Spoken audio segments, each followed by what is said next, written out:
السلام عليكم ورحمة من الله تعالى وبركاته. طبتم وطاب ممشاكم وتبوأتم من الجنة مقعدا. يحضر معنا الآن قامة من قامات الإعلام في الجزائر، الأستاذة زاهية بن عروس. مرحبا، أهلا وسهلا بك في رابطة الإعلاميين بالجزائر. خلينا كلمة عن مبادرة اليوم وطبعا عن فلسطين والأحداث الأخيرة بفلسطين. أنتم في البداية أنا شاكرة للرابطة الوطنية للمهنية لإعلام السمع البصري على هذه الدعوة وعلى هذه الوقفة اللي هي وقفة تضامن وتذكير أيضا ذكرى للثورة التحريرية المجيدة، الذكرى 69، لأننا عشية الاحتفال بهذه الذكرى الطيبة، وأيضا وقفة للتضامن مع كفاح ومقاومة الشعب الفلسطيني الباسل الصامد في الأراضي الفلسطينية المحتلة، وبخاصة في غزة الصامدة الجريحة. طبعا اليوم وقفة الإعلاميين عندها مغزى، لأنه كما يعرف العام والخاص لم تعد هناك يعني حرب تقليدية بمفهوم تقليدي والوسائل الحربية، وإنما هي اليوم حرب إعلامية، حرب دعائية بامتياز، حرب دعني أقول تكنولوجية حتى، لأنه أصبحت هناك تضليل للرأي العام وتشويه الحقائق وما يحدث حقيقة في أرض الواقع، والإبادة الجماعية وحرب الحرب اللا إنسانية والتصفية العرقية التي يعرفها إخواننا في فلسطين، في كل أراضي فلسطين وخاصة في غزة.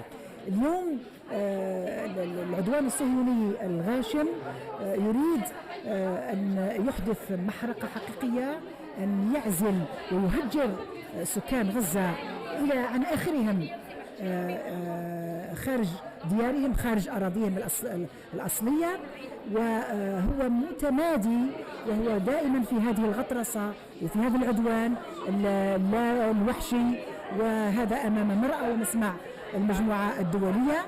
لكن اليوم من خلال الإعلام الحمد لله أنه ننوه بهذا، حتى سعادة سفير دولة فلسطين بالجزائر أشاد به في كذا من مرة أن الإعلام الجزائري ربما من الوحيدين في العالم العربي والإسلامي اللي هو دائما ينقل الحقائق، هو دائما يتابع، هو دائما يعلم الرأي الوطني وأيضا العالمي بما يحدث من جرائم وما يحدث من يعني معاناة ومأساة حقيقية إنسانية في فلسطين. إذن كان من الواجب وأن نلبي هذه الدعوة إلى رابطة مهنيي الإعلام والسمع البصري طبعا، وأيضا غداة الاحتفال بالذكرى الثامنة 28 أكتوبر، الذكرى 61 لاسترجاع السيادة على الإذاعة والتلفزيون. إذا كل هذه الأحداث جاءت يعني متسارعة، وأيضا ذكريات